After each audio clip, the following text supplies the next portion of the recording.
fellow mobsters. That's not true. When you say fellow mobsters, maybe guys that were not made, but guys that were made didn't have to be afraid of him.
There was nothing that he was going to do unless he got an order from the top. And if he didn't get an order from the top and tried to do something, he'd be in trouble for it.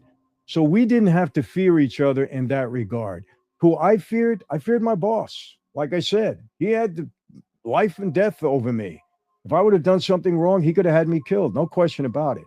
But you don't have to fear other people in that life because you weren't doing anything and you were just as capable as they were. You may not have been as deadly, but let me tell you something. If you know somebody's going to kill you, what do? You act first. John Gotti, Paul Castellano, you act first. So, and you're capable. So you don't worry about that. Tommy DeSimone, you've seen him in the movie in Goodfellas, allegedly 10 plus murders. And by the way, Joey Testa, along with Senta, allegedly 11 plus murders. I'm not going by the numbers. I don't know if they're true or not.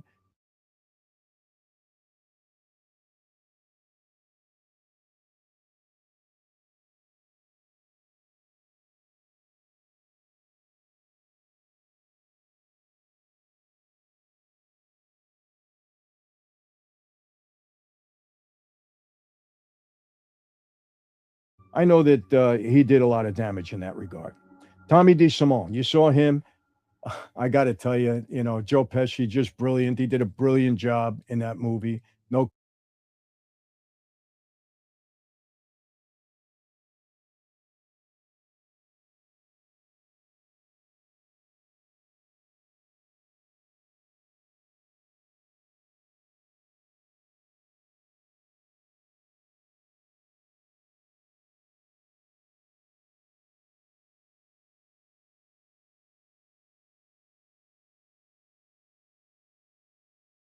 question about it. I did meet Tommy on a few occasions. Didn't know him well, but did meet him. Obviously, a different crew. He was in a Gambino guy, and inspiration for Joe Pesci's character in Goodfellas. His tally was far higher, people say, than the 10 plus guys that he allegedly killed. Let me tell you something. When law enforcement gives you these numbers, when informants give you these numbers, don't rely on them. They always try to exaggerate or don't embellish. Don't rely on the numbers. The bottom line is he was a dangerous guy to others. It wasn't a guy that you messed with, and that's the bottom line. And what happened to him? Huh? He got killed. He disappeared. All right.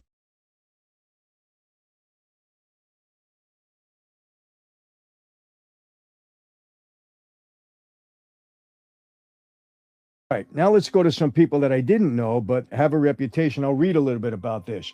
Joseph Joe the Animal Barbosa, allegedly 20 plus murders. He was a pretty violent guy. I did hear about him from my dad. He was an enforcer for the Patriarcha family in New England. Barbosa earned his nickname through sheer savagery. I do believe that. He built a reputation of one of Boston's most feared killers. That's true. Barbosa's intimidation tactics extended beyond killing. He terrorized anyone who crossed him. He was a bad guy, no question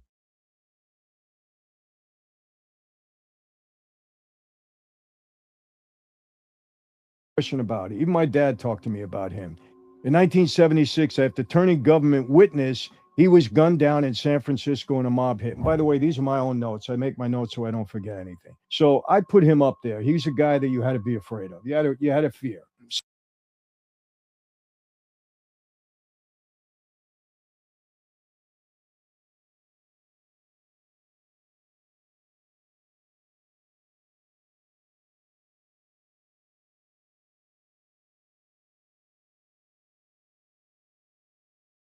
Sammy the Bull Gravano. All right. Sammy admitted to 19 murders. Doesn't mean that he participated in all of the 19 murders. When I say that, he didn't pull the trigger. Sammy himself said that, but he participated in some way, shape, or form in 19 murders. Gravano rose to underboss of the Gambino family. That's true, proving himself in blood, personally killing 19 men. I don't think he was promoted. John Gotti didn't promote him to underboss because he killed all of these guys. That's not true. John promoted him to underboss because he promoted him to underboss. Felt that that was a position he should hold. It wasn't because of the 19 murders. His mix of intelligence and violence made him invaluable to John Gotti. He was his underboss. You know the story with Sammy. You've heard much about him. I'm sure if you're following me, you probably follow him. No need to get into that. You know his side of the story. He orchestrated and supervised murders at the highest level of the Gambino regime. Again, I don't know if that's true either. I really don't. The highest level. I don't even want to comment on any of that. Sammy's a friend of mine now. I'm telling you straight out. Okay. I happen to like Sammy right now. I like his family. He's a friend of mine. So I'm not saying anything to judge him or throw any onus on him. Sammy has spoken about what he did. I believe he's sorry for what he did. He's tried to turn his life around. Who am I to judge him? We were both in that life. Let's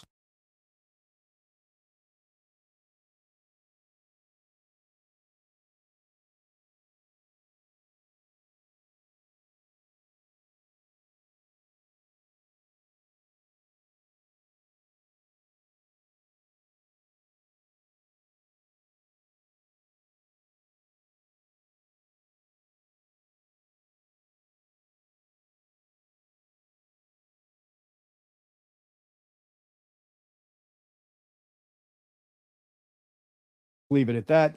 You know what happened with him and Gotti. He's on the list because if I didn't put him on the list, everybody was saying, why don't you talk about Sammy? He said he committed 19 murders.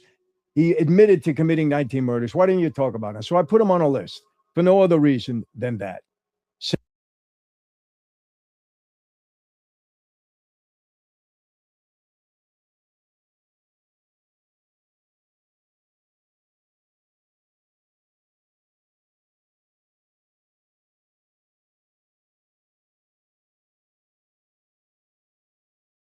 Sammy, was he a capable guy? He will tell you he was capable. Yes, he was capable. No question. Frank Abandando, allegedly over 50 murders, maybe 60 plus. Known as the Dasher, Abandando was one of Murder Inc.'s, yes, most feared killers. He earned his nickname for the speed and efficiency of his murders.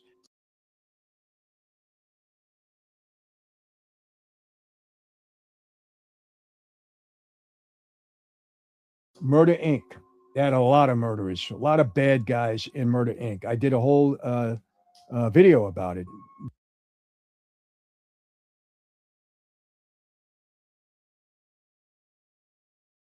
Bad, bad, bad group of people. They were the hired organization for Lucky Luciano and the syndicate, and they did at least over 400 or 500 contract killings. People say as many as 1,000, and I think that number could be true. I heard it from other people. It was a high number. So he was one of them. Law enforcement later linked him to more than 60 killings, making him one of the syndicate's most active executioners.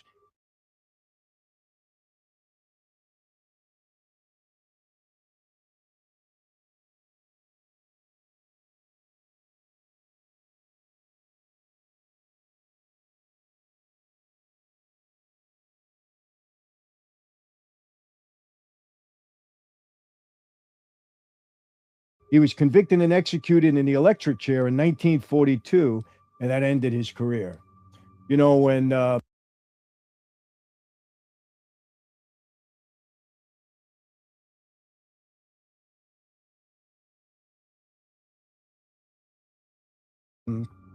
A.B. Kid Twist Relis became an informant for Dewey, who became the governor. He was a prosecutor at the time.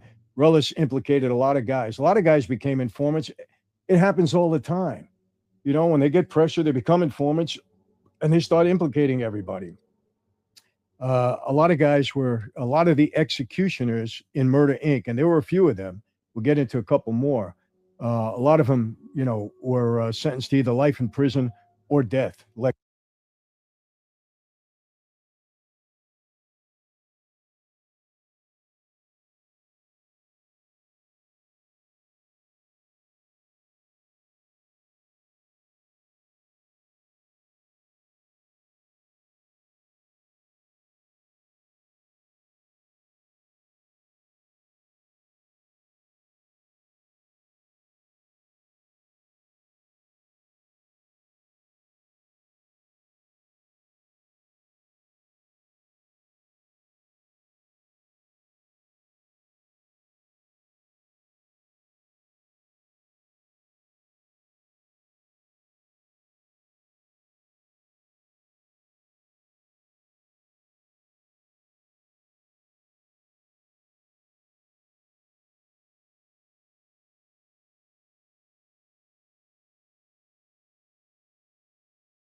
Electric chair. Let's keep going.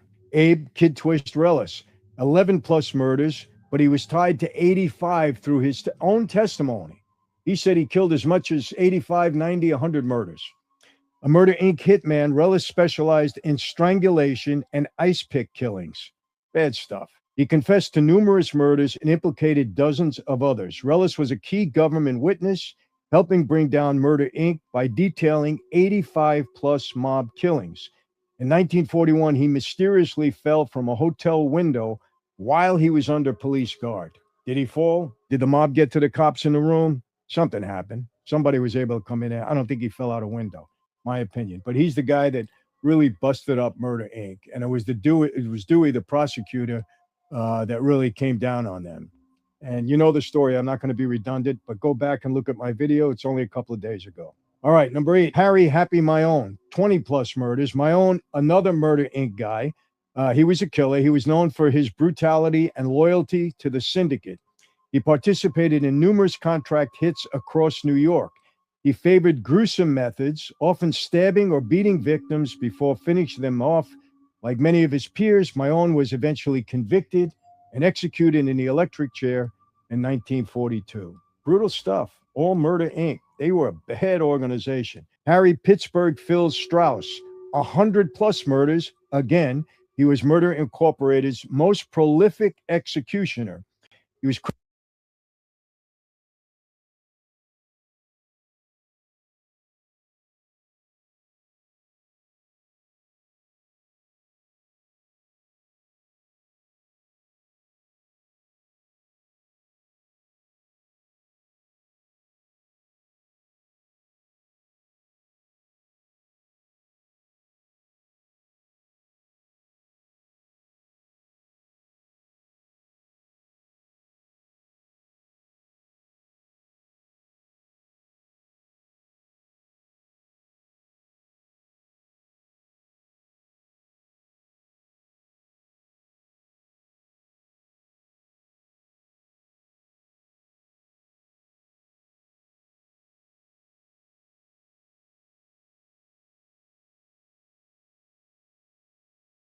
credited with more than 100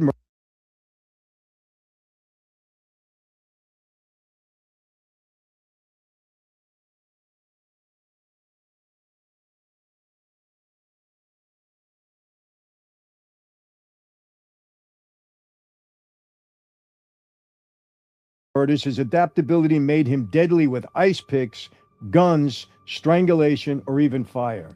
Let me tell you, there's one thing about putting a gun on somebody and killing them. There's another thing about ice picking and strangulation.